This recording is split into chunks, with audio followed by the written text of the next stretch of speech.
It is so wonderful to be back. I feel like it's been 12 years or more. And uh, while dealing with illnesses is never fun, it's like a sinus infection, whole thing. I do feel like it reminded me of what was ultimately important. And I feel that I was constantly thinking like, but when do I get to share with all my friends all of the amazing things that are happening? When do I get to share all the good tidings? Which for me, these lectures are such a blessing because I get to say, look what wonderful thing Krishna has done. And our devotional service can be as simple as that. So I am so happy, grateful, feeling blessed and sheltered to be back with this wonderful assembly of devotees. So without further ado, Om Ajnanatimirandasya Gyananjana Shalakaya Chakshurunmilitam Yena Tasmai Shri Gurave Namaha Shri Chaitanya Manobishtam Shtapitam Yena Bhutale Swayam Rupa Kadamayam Dadati Swapadantikam Nama Om Vishnupadaya Krishna Prishtaya Bhutale Srimate Bhakti Vedanta Swaminiti Namine Namaste Saraswati Deve Gauravani Pracharine Nirvishesha Shunyavadi Paschatya Deshatarine Jaya Shri Krishna Chaitanya Prabhu Nityananda Shri Advaita Gadadhar Shrivasadi Gaura Bhakta Vrinda Hare Krishna Krishna Krishna Hare Hare Hare Rama, Rama Rama, Hare Hare.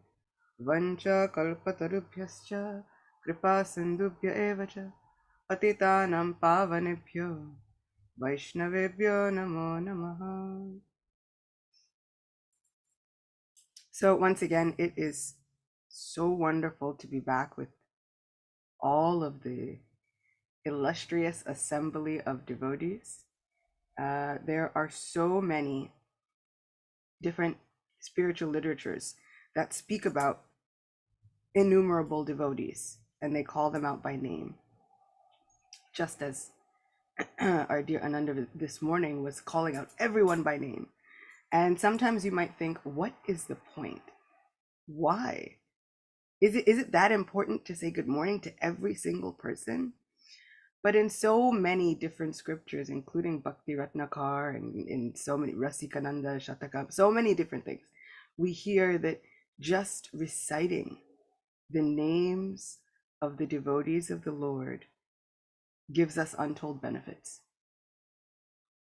Simply reciting the names of the devotees of the Lord, even if we don't know personally who they all are. And so within Bhakti Ratnakar, there are some sections before each chapter where, in some cases, the entire page is just filled with Narahari Prabhu saying all glories to this devotee and this devotee and this devotee and this devotee. For an entire page it goes on, paragraphs and paragraphs of just all glories to these devotees of Sri Chaitanya Mahaprabhu. So this is the importance of our association. Srila Prabhupada speaks about faith and how our association comes from that faith. In the 9th chapter of Bhagavad Gita, he says that this association is integral to our spiritual lives. So this association helps us build our faith, and then that faith helps us gain more devotee association. So while I was feeling a little bit bereft, I now feel fortunate again. I now feel as though the real wealth is back. So I'm so happy to be here. I was looking at the calendar, as I like to do, and I was thinking about which Vaishnav Acharya to speak about. And there are so many days in the past week and coming up in the next few weeks, there are so many Vaishnavas making appearances, having disappearances, having all kinds of pastimes. So many different. Advaita Acharya is coming. Srila Vishwanath Chakravarti Thakur is coming. Gopal Bhatta Goswami had just come. Jiva Goswami is coming. Some Vishnu Priya Devi is coming. So I was thinking, what am I supposed to do? What do I do? I can't fit them all into one lecture. What do I do? But there is one thing that so many of these devotees have in common. And that one of those things is the worship of the deity. I am a person who's very, very fond of darshan. And so then I thought, let me speak about that. This thread of darshan can bring all of the devotees together. Darshan is something which is integral to our lives. In preparing for this lecture, I was looking at some very many conversations that Srila Prabhupada had had with many devotees. And one devotee was asking, Srila Prabhupada, is it necessary for us to see the deity every day? And Srila Prabhupada said, necessary, yes, this is needed. He said, the moment that you ask the question, is it necessary? The moment that you even think that it's unnecessary, you've fallen a victim to Maya. So how incredible that seeing the deity, conversely being seen by the deity, is so important. Srila Prabhupada often speaks of the importance of householders. If there is no temple nearby, no problem. You simply maintain the deity in your home. That's enough. More than enough. It's perfect. So I thought I would speak about the importance of darshan, the importance of seeing the deity. What do we get by seeing the deity? So Queen Kunti has very, very famous prayers. And some of those prayers seem to become more famous than others. She has said a wealth of things about Krishna, her dear nephew. What we remember is the one where she says, oh, my family and I, we have gone through so many calamities. We have been targeted so many times. And somehow, Krishna, you have saved us time and time again. And so then, let these calamities come again and again. I myself have looked at that verse and said, maybe I don't want to recite that one. Maybe I don't want to challenge Krishna to let the calamities come again and again. But recently, as I was talking with some friends, because association is so important, I was also contemplating this point. Do we think that simply by saying, oh, let those calamities come again and again, that is what is making the calamities come? Prahlad Maharaj says, does anyone ask for a fever? Well, no. No one's begging for a fever. Then he asks his friends, well, then how does it come? We don't know. It's all happening by the arrangement of material nature anyway. Simply speaking about the calamities is not always making them come because they're here anyway. We are now taking up the opportunity to honestly reflect on our position. It's not that we are asking, we don't have to ask the calamities to come in again and again. They will come either way. But we can honestly reflect on our situation. Oh my Lord, I am here in this vast material existence. But somehow or other, just by thinking of you in those times of need, by praying to you, somehow you've come and saved me. And what is this saving?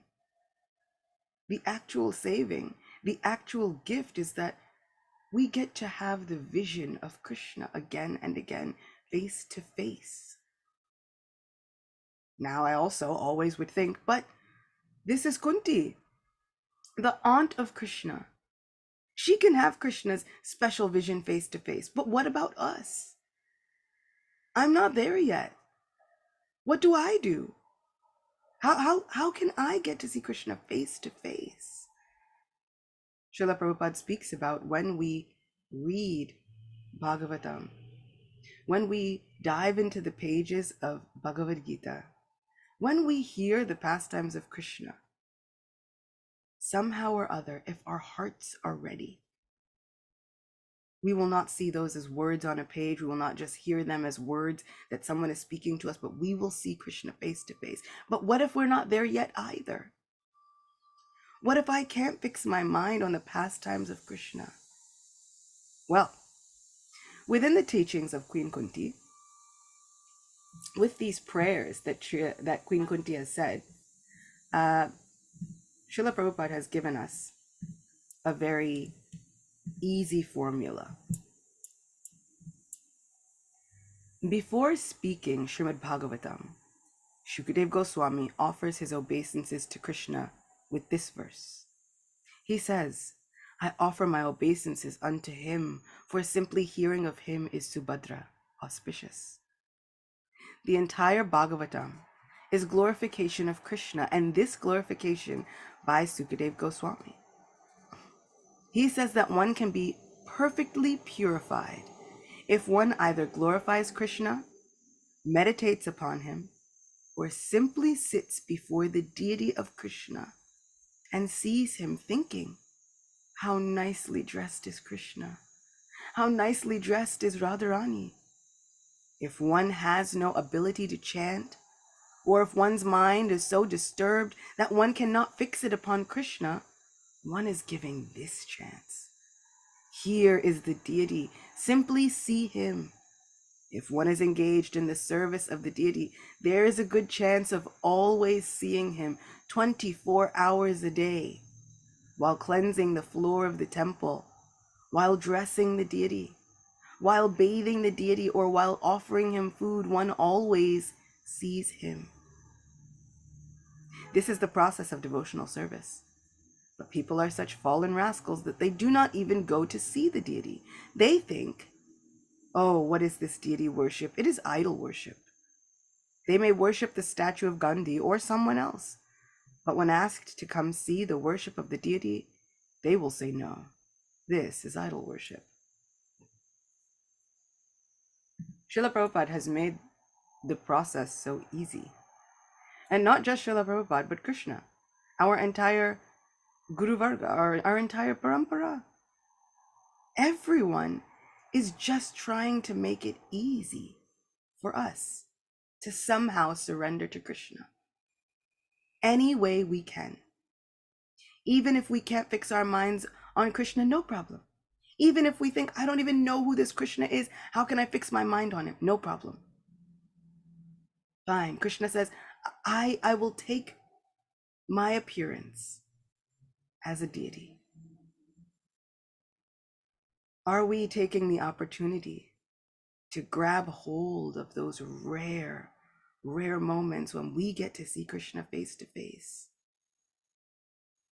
In Goloka Vrindavan, it is stated that there are not really very many deities of Radha Krishna. Whenever they need to dress Radha Krishna, or feed Radha Krishna, or perform an arti ceremony to Radha Krishna, they simply ask Radha Krishna, please sit very still. Let me dress you. And then Radha Krishna sit very still, almost unmoving.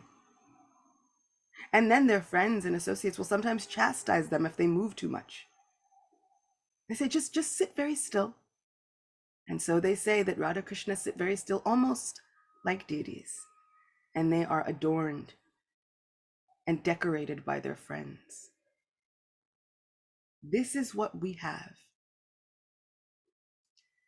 Srila Prabhupada has often described deities as like you go to a mailbox when you want to send a letter. We have all of the emotions within our hearts, and we should be gathering up all of those emotions, all of the thoughts, all of the prayers within our hearts, and we take it to the deity. We address those prayers to a specific deity, as we would address a love letter. And then we pour out our hearts in front of the deity, whether a deity at home, whether a deity within the temple, whether even a picture. It is stated that whenever and wherever the Lord appears, he is transcendental, fully formed, complete, perfect, ever existing. He is fully potent and present there. Even, it says, if the Lord appears within a dream. So wherever we see the Lord, whether in the deity form, waking or sleeping, hopefully we will grab hold of this rare chance to see Krishna face to face. Something we say we are constantly hankering after. In the third canto of Srimad Bhagavatam, Lord Kapila Dev is speaking to his mother, Devahuti. And Kapila Dev says, "A pure devotee who is attached to the activities of devotional service and who always engages in the service of my lotus feet never desires to become one with me. Such a devotee who is unflinchingly engaged always glorifies my pastimes and activities. O my mother, my devotees always see the smiling face of my form with eyes like the rising morning sun, which is currently rising outside my window. They like to see my various transcendental forms, which are all benevolent, and they also talk favorably with me. Upon seeing the charming forms of the Lord, smiling and attractive, and hearing his very pleasing words, the pure devotee almost loses all other consciousness.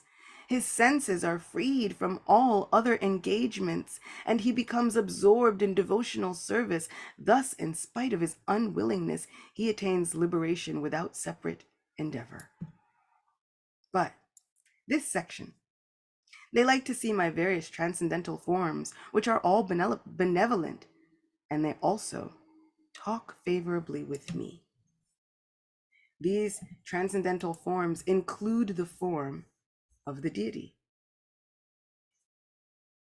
Srila Prabhupada begins to speak within the purport. Archa refers to the form which we can worship in our present condition.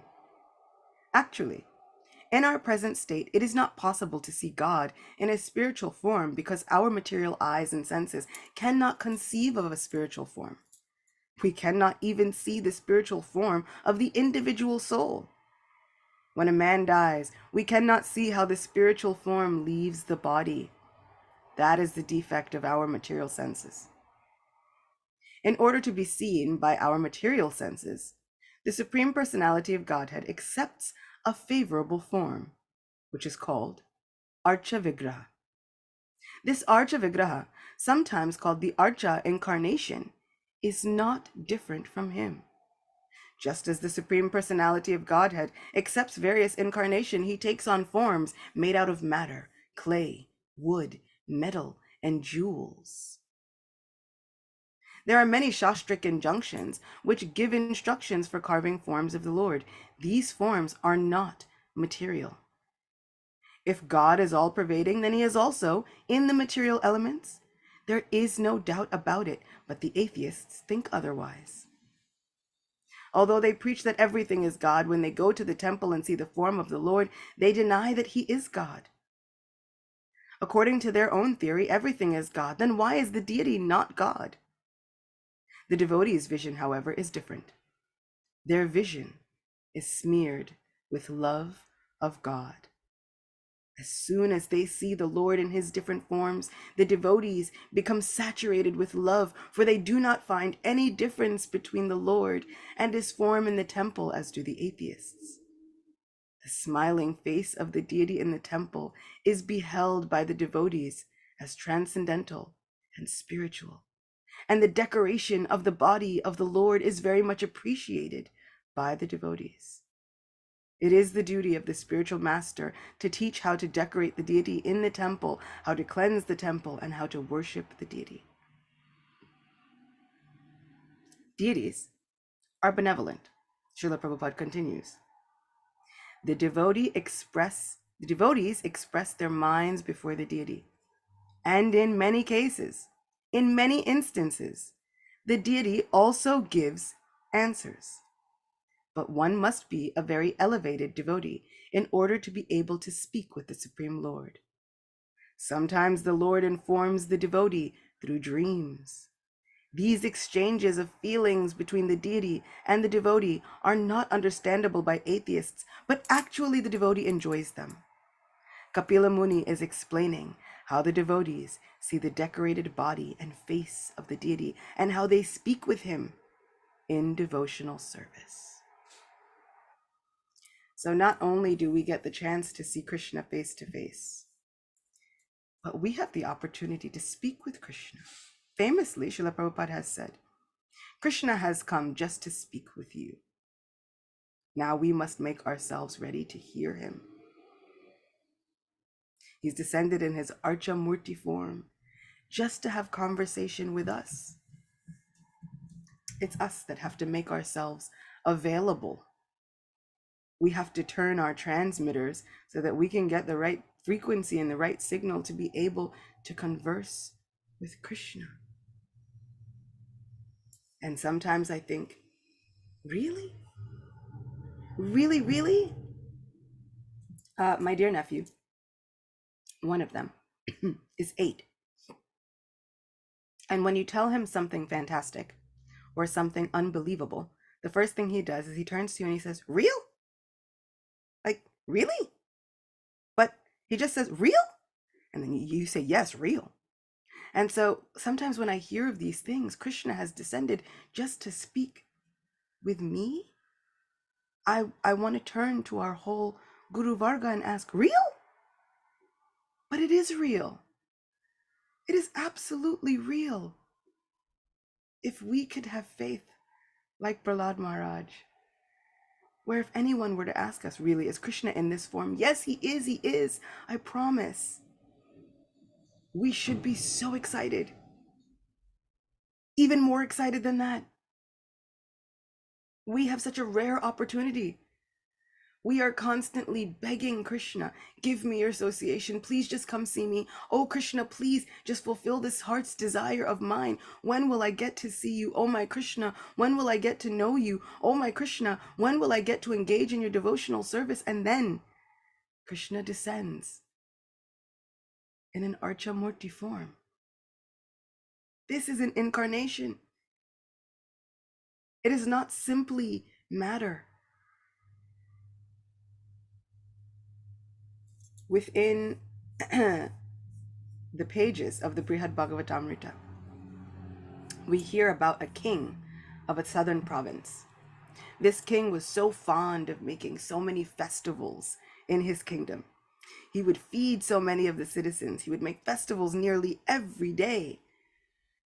And it says, near this king's palace, the personality of Godhead resides as if directly in his original form of eternal existence, knowledge, and bliss.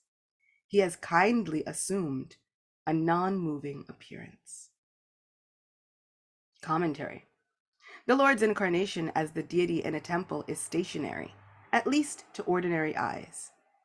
But he is the same absolute person who lives in the spiritual world, yet he assumes a special form to make himself visible to everyone.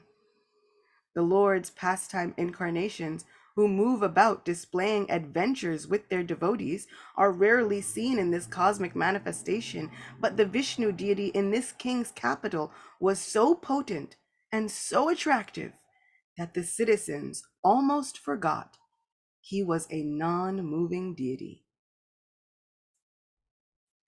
I want this to be the goal and the mission statement of my entire life. The Vishnu deity in this king's capital was so potent and so attractive that the citizens almost forgot he was a non-moving deity. I have often prayed to Shri Shri Radha Govinda and Shri Shri Radha Murlidhar. There is some defect in me that sees you still as non-moving. But you can remove that defect.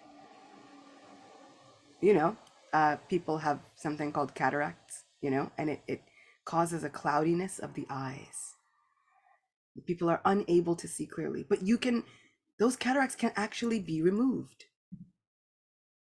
We can go to a doctor and they can clear the eye of all of that cloudiness, all of the buildup that's there. Oh my Lord, this cloudiness has infected my heart. So then I think that you are non-moving. You can remove this cloudiness. You can remove the spiritual defects. You can remove my spiritual cataracts so that one day all the impediments will be removed and I will see you as moving, walking, talking, speaking, interacting. I want to forget that the deity is non-moving. As we take darshan, as we gaze at the form of the Lord, starting from the Lord's lotus feet, Kapila Dev expresses in many, many, many, many verses about how we should gaze upon the form of the Lord. We gaze at the lotus feet of the Lord, which are like a boat, which can help us gain an exit out of this material ocean of existence. As we gaze at the form of the Lord, as we gaze at the many ornaments and decorations, I want to forget that the Lord is not moving. What pastime is he having with me today? Our beautiful parampara and our spiritual teachers have spoken to us about the importance of even the ornaments that Krishna wears.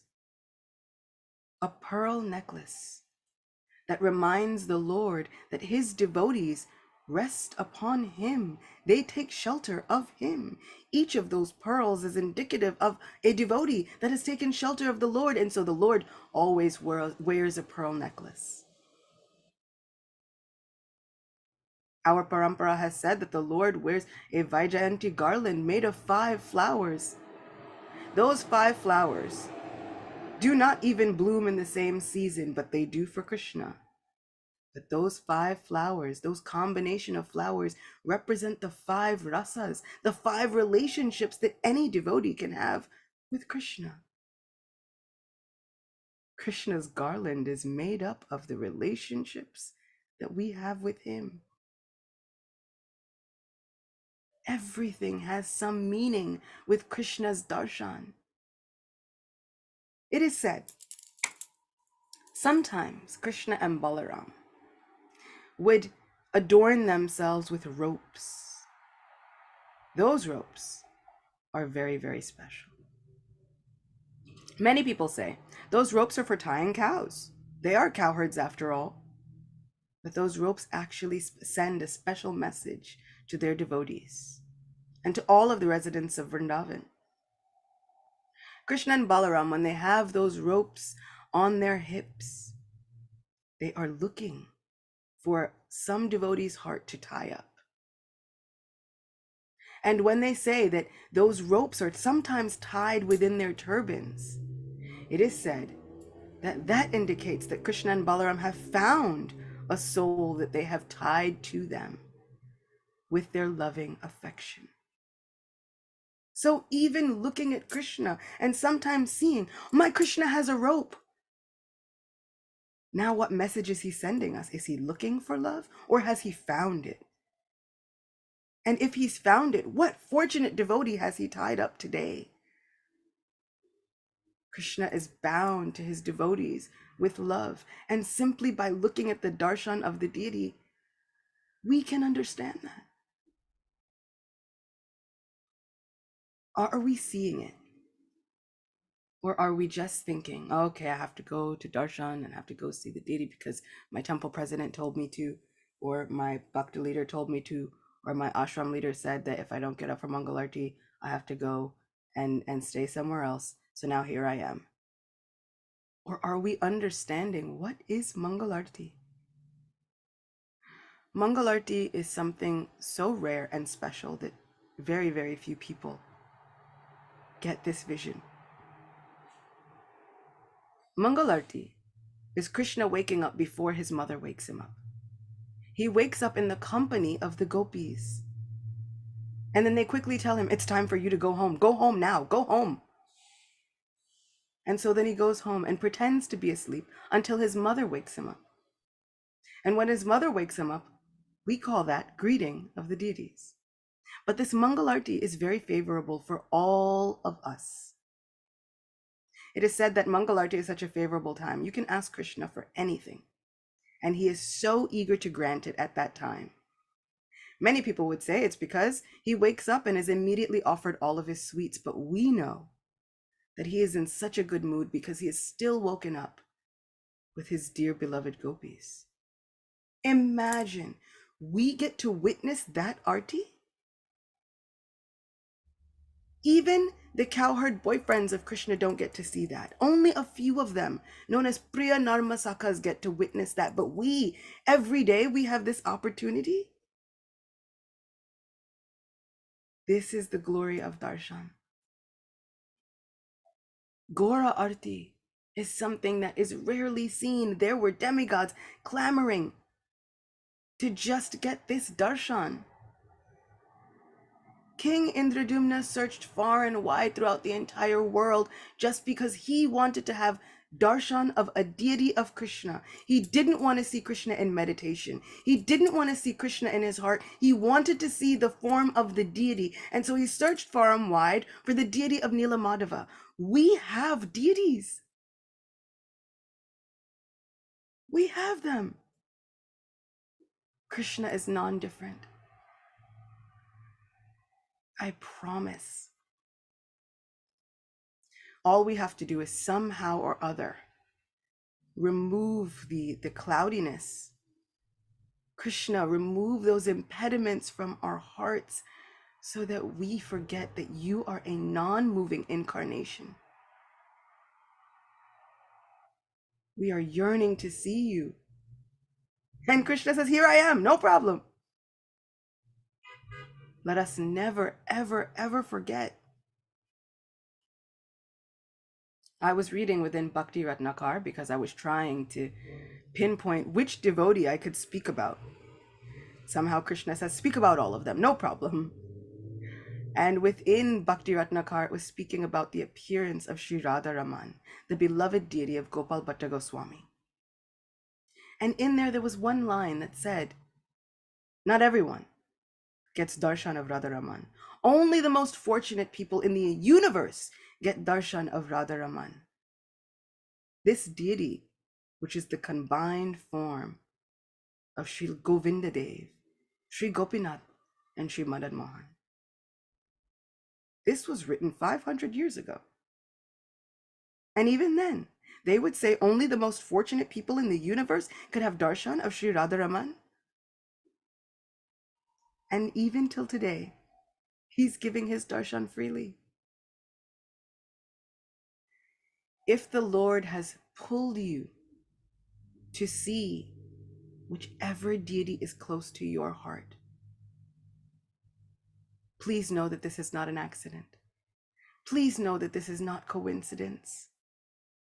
This is a miracle. It is a vision of love. The Lord now is calling you, pulling you. The Lord now is more eager even to see you. These are non-moving incarnations. And these non-moving incarnations of the Lord are the absolute treasures of our lives. Thank you so much for bearing with me, for praying for me, for sending your best wishes so that this lecture could go the best way it could possibly go. Thank you for praying that somehow, hopefully, I've said something that gives pleasure to the heart, that gives pleasure to our Guru Parampara, that gives pleasure to Srila Prabhupada and my own spiritual master. And I pray that something will have given pleasure to our innumerable deities, the deities of our hearts that give us their priceless visions of love.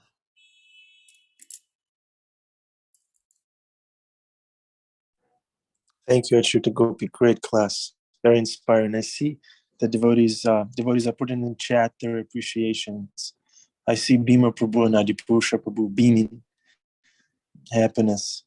Yeah, Bhima Prabhu, Adipusha Prabhu, everybody. Now is the time. Let the deity see you. So turn your camera on, make a comment, ask a question. Now is the time. Bhakti Devi in the office. Please don't get fired, Bhakti Devi. Another beautiful class at Acyuta Gopi. Always wonderful to hear from you. Thank you so much.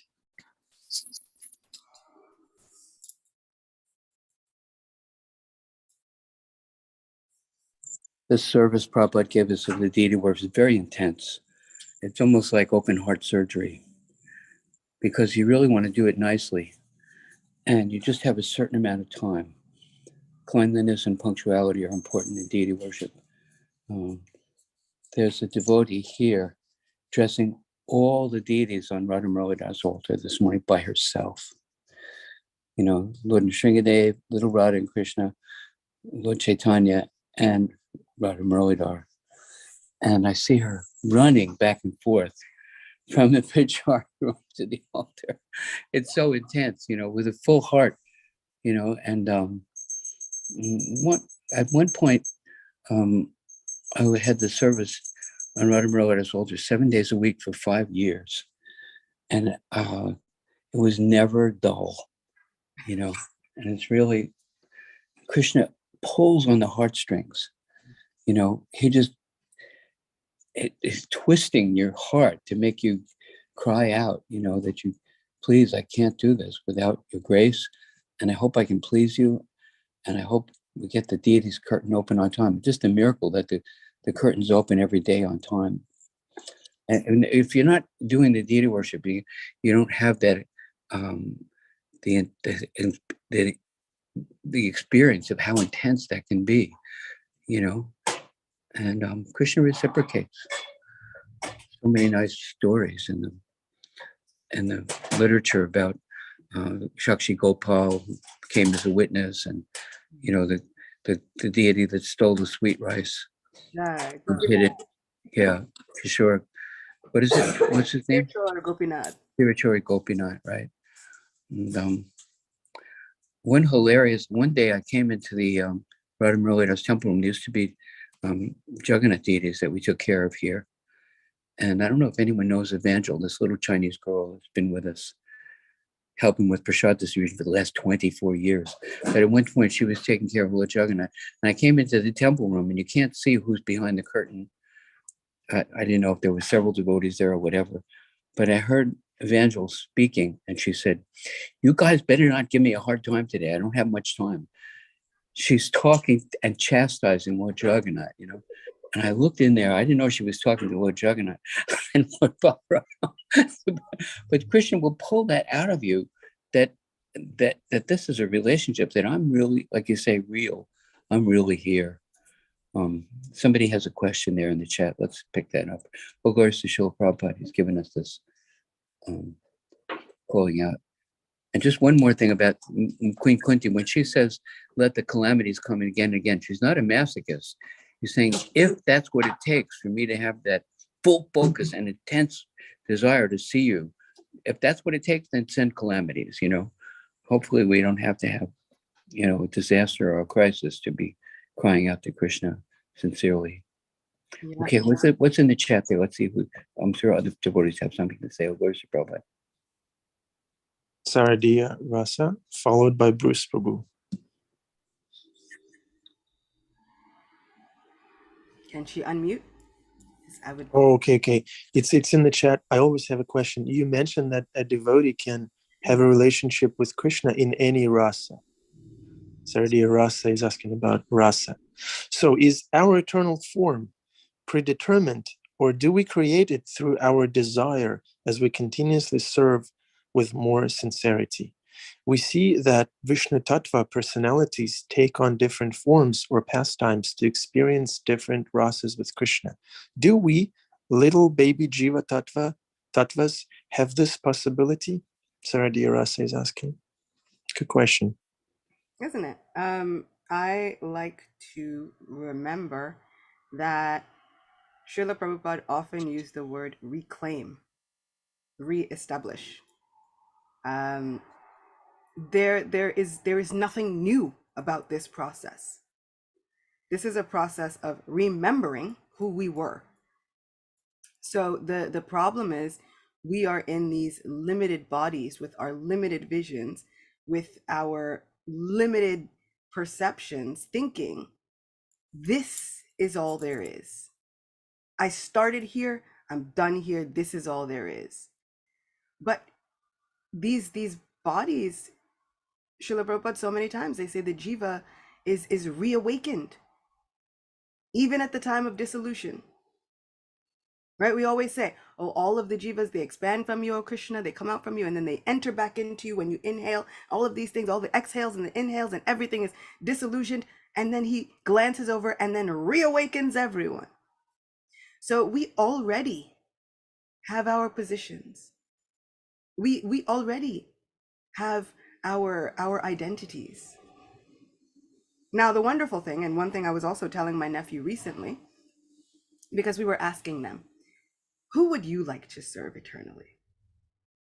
Which pastimes would you like to see eternally? So they had different answers. Some Ram, Nrsimha, such and such. I said, the wonderful thing about Krishna consciousness is that the Lord fulfills all desires. And just as the Lord is unlimited, he gives some of that unlimited potency to the devotees, as we are part and parcels. We have things, right? Just not in the same volume. So he gives some of that unlimited potency to the devotees so that they are able to even serve in multiple places, in multiple pastimes at once. So a lot of these pastimes are happening simultaneously. So these devotees are here simultaneously. How do we do that? This is the inconceivable nature of Krishna. But as Krishna is inconceivable, he says, no problem. If we have that desire to serve, we don't have to miss out on anything. If you think, oh, but I want to serve Mahaprabhu, but I also want to serve Radha Krishna, there are devotees serving in both places at the same time, spiritually, eternally. And we see it in so many pastimes. We see Narada will come and he will give some darshan and give some good advice, even within Chaitanya Lila, but also Srivas Thakur is there. Isn't he an expansion of Narada Muni? Advaita Acharya is there. Isn't he Sadashiva and Mahavishnu? But then Mahavishnu arrives sometimes. Lord Shiva arrives and speaks with Lord Gauranga. So this is the blessing that Krishna gives to all of his devotees. Is it possible? It is probable. It is promised. If we simply give up this idea that this body, this connection, this is where I've begun and this is all I have. We did not start this journey even in these bodies. And so we have identities, so many identities, but the key and the thread connecting all of those identities is that I serve my Lord. Over and above all, I'm a soul that serves my Lord. So I hope that kind of answered your question. Sorry, dear Rasta, you're not the body. You're eternal servant of Krishna. In the best way, too. Because, Yeah. sometimes we hear like, we're not that body, and it's always made disparagingly, you're on the bodily conception of life. And now it's like, you're not that body. So you have such an unlimited capacity for service. We have an unlimited ability to go on unlimited adventures with our friend because we are not these bodies. We are not tethered by the limitations of these bodies. So Sardiya Rasa sends us dandavats. She's satisfied. Thank you. Bruce Prabhu, so you have arrived. That's where you drive every day. Hare Krishna. Closet or something? No, I'm actually in a hotel at the moment, about to go skiing. Acyuta, thank you for your class. I always leave your class, and when the camera or when the class ends, I'm always with a sense of wow and just awesomeness that comes over. Very gripping, often give me goosebumps. I have a reflection/question. Power of association reminds me of my childhood. So excited to play with my friends, play games, talk, and do. Oh, should we end? No, ask the question. So when I'm deprived of association, I feel a sense of missing out, missing something. I have lived the power personally of the power of devotees. We exchange love, a hug, discussions on Krishna, discussions of our journey of bhakti, glorifying Krishna and kirtan. We do not have mundane conversations often, or if ever. The conversations are centered around Krishna. So different from my experience of my entire life outside of bhakti, a very clear demonstration of me to the love of Krishna.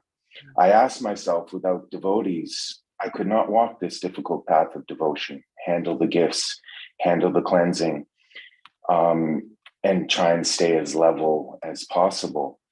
I'm so grateful for this association, and I'm learning to remember Krishna. My question is, through this reflection and some of these basic understanding, the question of neophyte perspective is why? Why does Krishna give us all of this and to allow us this ability to serve? And it sort of eases the service, if you will. So I asked myself this question, like, because my experience is outside with my friends, I can go years without seeing friends and I'm okay. But I miss 1 or 2 weeks at the Bhakti Center and there's like this pull happening. There's something driving me to, whatever is going on that I can't be there to get there, irregardless of other responsibilities or other actions. So that's my question. So, the sometimes the question is like, why? Why would Krishna make it so easy? Shri Radha Murlidhar ki jai, Shri Gaura Chandra ki jai. What is this thing? And the pull, because like you said, you can have an outside friend, you don't speak to them for years, it's fine. You meet a devotee, you think, why do I love you? This is weird. I don't even know you that well, but now we've got this intense, like, and it's not even like, oh, I like you as a friend. It's like, why do I love you? This is very strange. But the simple answer is that Krishna is a cheat. He's a cheater.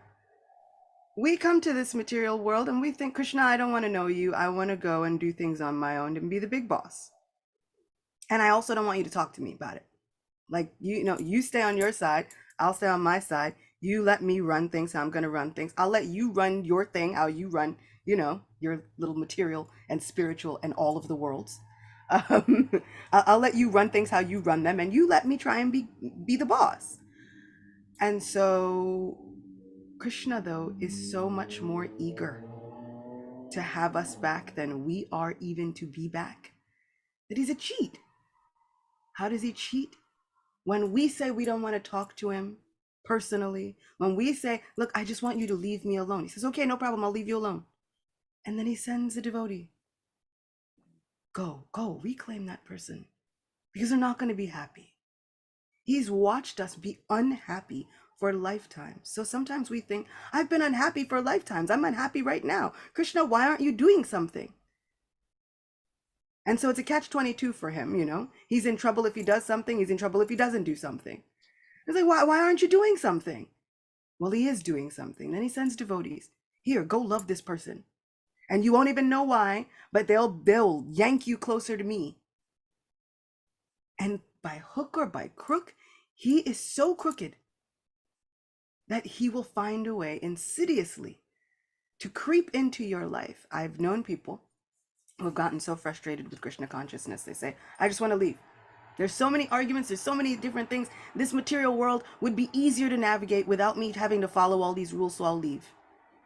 And then they write me and they say, but I can't stop dreaming about this Krishna.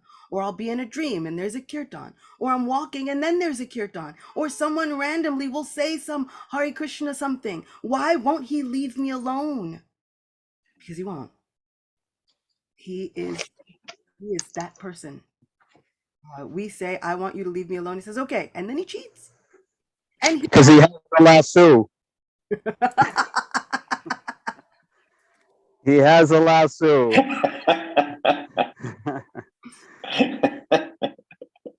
Krishna tells him, he says, he's got it.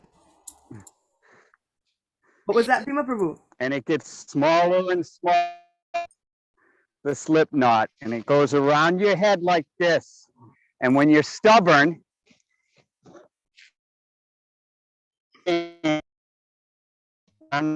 wrong, but when you're stubborn, he's got you. We're all stubborn. We're all Denakasuras. Hare Krishna. And yet and still, I don't know anyone more stubborn than Krishna. He's going to be stubbornly loving us throughout lifetimes and lifetimes of us ignoring him steadily. So he tells many devotees, my mercy follows the mercy of my devotees. And so when we feel devoid of Krishna's mercy, he sends devotee after devotee after devotee. And he won't stop. Even within this Brihad Bhagavatamrita, he tells this young Gopakumar, he says, I wanted you to come back and be with me, but you were ignoring me. And so I couldn't find any other way. So I myself took the form of your guru. Within the Brihad Bhagavatamrita, the Vaikuntha Loka residents have a conversation and they say, sometimes when we see that a spirit soul is traversing through this life, we will feel such an overwhelming desire to come and help them that we will advent and become good association. So sometimes the way that there are Shakti Avesha avatars, right? Avatars that are imbued with the mercy and the potency of Krishna for just a specific purpose. The hearts of our friends can become Shakti Avesha avatars for devotees.